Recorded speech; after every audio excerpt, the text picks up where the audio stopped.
கர்நாடகா மாநிலம் சாமராஜன் நகரில் உள்ள சவுட்டக்கள்ளி கிராமத்தை சேர்ந்தவர்தான் பிரசாத், வயது 45. இவருடைய சகோதரர் தான் குமார், வயது 39.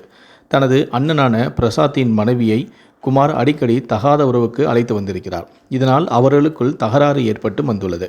தனது மனைவியை பாலியல் உறவுக்கு அழைத்த தனது தந்தையான குமாரை பிரசாத் கண்டித்தும் இருக்கிறார். இதனால் அவர்களுக்குள் நேற்றிரவு தகராறு ஏற்பட்டது.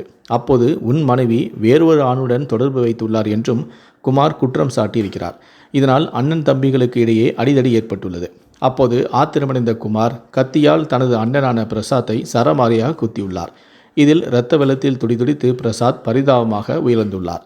இந்த கொலை குறித்து தகவல் அறிந்த குண்டலுப்பேட்டை போலீசார் சம்பவ இடத்திற்கு வந்து விசாரணை நடத்தினார்கள். அத்துடன் கொலை செய்யப்பட்ட பிரசாத்தின் உடலை மீட்டு பிரேத பரிசோதனைக்காக மருத்துவமனைக்கு அனுப்பி வைத்துள்ளனர். தனது அண்ணனை கொலை செய்த குமாரை போலீசார் கைதும் செய்தனர். இந்த சம்பவம் அந்த பகுதியில் தற்போது பெரும் பரபரப்பையும் அதிர்ச்சியையும் ஏற்படுத்தியுள்ளது.